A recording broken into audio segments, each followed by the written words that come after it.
Et il y eut au milieu de la nuit, et l'Éternel a frappé tout premier-né dans le pays d'Égypte, du premier-né de Pharaon, qui est assis sur son trône, jusqu'au premier-né du captif qui est dans sa prison, et tout premier-né d'un animal.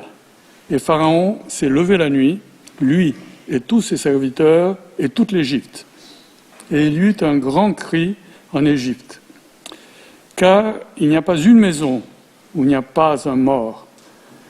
Et il a appelé Moïse et Aaron cette nuit, et il a dit : Debout, sortez du milieu de mon peuple, autant vous et autant les enfants d'Israël, et allez et servez l'Éternel comme vous avez dit. Autant vos moutons et autant vos bœufs, prenez comme vous avez dit.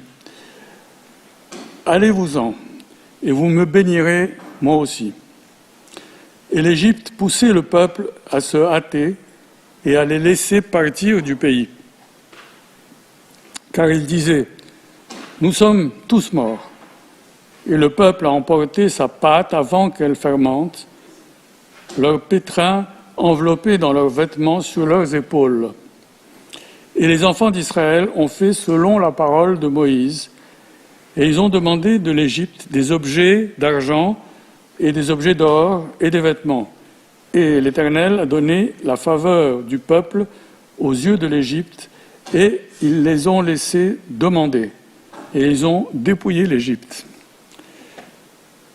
Les enfants d'Israël partirent de Ramsès pour Sukkot, au nombre d'environ 600 000 hommes de pied, sans les enfants. Une multitude de gens de toute espèce montèrent avec eux. Ils avaient aussi des troupeaux considérables de brebis et de bœufs. Ils firent des gâteaux cuits sans levain avec la pâte qu'ils avaient emportée d'Égypte et qui n'était pas levée, car ils avaient été chassés d'Égypte sans pouvoir tarder et sans prendre des provisions avec eux. Le séjour des enfants d'Israël en Égypte fut de 430 ans. Et au bout de 430 ans, le jour même, toutes les armées de l'Éternel sortirent du pays d'Égypte. Cette nuit sera célébrée en l'honneur de l'Éternel, parce qu'il les fit sortir du pays d'Égypte. Cette nuit sera célébrée en l'honneur de l'Éternel par tous les enfants d'Israël et par leurs descendants. L'Éternel dit à Moïse et à Aaron : Voici une ordonnance au sujet de la Pâque. Aucun étranger n'en mangera. Tu circonciras tout esclave à qui a pris d'argent. Alors, il en mangera. L'habitant et le mercenaire n'en mangeront point. On ne la mangera que dans la maison. Vous n'emporterez point de chair hors de la maison, et vous ne briserez aucun os. Toute l'assemblée d'Israël fera la Pâque. Si un étranger en séjour chez toi veut faire la Pâque de l'Éternel, tout mâle de sa maison devra être circoncis. Alors il s'approchera pour la faire, et il sera comme l'indigène. Mais aucun incirconcis n'en mangera. La même loi existera pour l'indigène, mais aucun incirconcis n'en mangera. En séjour au milieu de vous. Tous les enfants d'Israël firent ce que l'Éternel avait ordonné à Moïse et à Aaron. Ils firent ainsi. Et ce même jour, l'Éternel fit sortir du pays d'Égypte les enfants d'Israël selon leurs armées.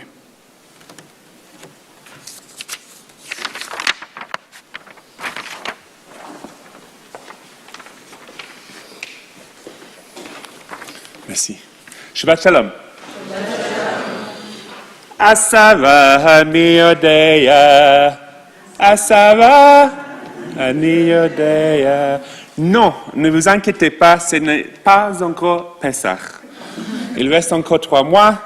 Ce n'est même pas Tu B'Shvat. C'est la semaine prochaine. Mais notre parasha de cette semaine est Parashat Bo. Et cela signifie que nous lisons l'histoire de Moïse, de Pharaon et de 10 plaies. Et ma question est la suivante. Pourquoi y en a-t-il eu 10. Pourquoi y a-t-il eu 10 plaies?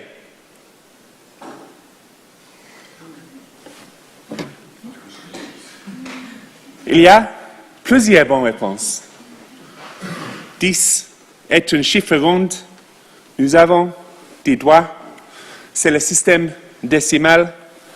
Comme les 10 commandements, 10 pour un minyan, 10 bonnes personnes pour sauver la ville de Sodome. En 2019, le magazine Time a publié un article sur la science des 10 plaies. 3 théories y sont décrites.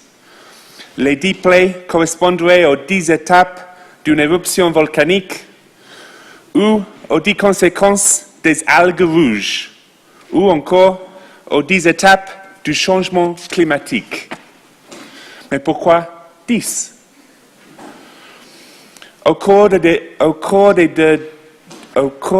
2 derniers mois, j'ai rejoint un projet dirigé par un ancien membre du conseil d'administration du GIL, Antoine Leboyer. Ce projet s'appelle Virtual Halakha et utilise l'intelligence artificielle pour répondre à des questions juives en langage naturel. Un peu comme ChatGPT, vous pouvez poser n'importe quelle question et l'IA tente d'y répondre. Il donne même des réponses orthodoxes, mazorti et réformées, reconnaissant ainsi les différentes traditions. Comme a vu François, je suis l'un des testeurs. Et c'est assez amusant. Vous pouvez demander à la machine, Dieu, a-t-il des mains? Quand le Mashiach arrivera-t-il? Y a-t-il une vie après la mort? Et les girafes sont-elles cachères? Et en utilisant les 40 millions de mots de texte juif de site web Sefaria, il vous donne une réponse. Si quelqu'un parmi vous a de bonnes questions, faites-le-moi savoir. Je me ferai un plaisir de les poser à la machine. Bien sûr, il s'agit encore d'un stade précoce, mais cette technologie a le potentiel de révolutionner notre accès aux textes juifs. Ils peuvent devenir beaucoup plus accessibles, même pour ceux d'entre nous qui ne peuvent pas passer leur vie à les étudier. Et j'ai donc naturellement demandé à la machine, pourquoi y a-t-il 10 plaies? Et les réponses sont intéressantes et m'ont fait prendre de nouvelles directions. Tout d'abord, la machine a établi un lien entre les 10 fléaux et les 10 paroles de la création. C'est-à-dire que les 10 fléaux sont en quelque sorte des actes de décréation. Les fléaux deviennent une démonstration du pouvoir de Dieu de décréer. Je ne dis pas détruire, mais décréer. Cela montre à Pharaon et aux Égyptiens que la même force divine qui a donné naissance au monde peut aussi le démanteler. La machine a également pris une direction kabbalistique. Les 10 fléaux sont considérés comme l'antithèse des 10 séphirotes par lesquels Dieu se révèle. Cela correspond, m'a-t-on dit, à la mystique juive qui explore souvent l'interaction dynamique entre les forces de création et de destruction. Mais la machine ne s'est pas arrêtée à la Kabbale. Elle m'a également donné quelques perspectives rabbiniques traditionnelles. Dans le judaïsme, 10 symbolise la complétude et l'ordre divin. Les 10 fléaux montrent le contrôle total de Dieu sur le monde. Les fléaux ont également une fonction éducative, non seulement pour les Égyptiens, mais aussi pour les Israélites, car ils leur enseignent la puissance de Dieu.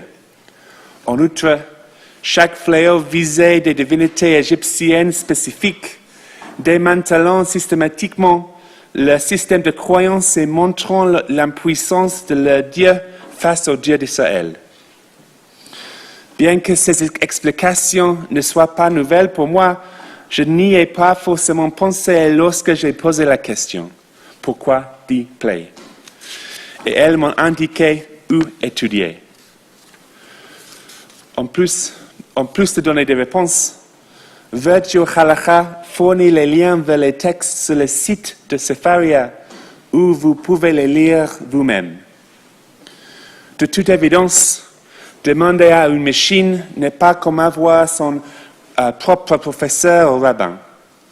On n'en est pas encore au stade de pile-poule avec la va-et-vient d'arguments et de questions qui est la manière juive traditionnelle d'interroger nos textes et nos traditions. Mais tout comme la plupart d'entre nous ont intégré Google dans la méthodologie de notre vie, Virtue Halacha peut nous offrir une nouvelle façon d'interagir avec nos sources juives. Je sais qu'Antoine sera à Genève en mars et j'espère vraiment qu'il pourra nous faire une démonstration de ce projet passionnant ici au Guild. Donc, Asara mi yodea, Asara Virtue Halacha yodea. Shabbat Shalom.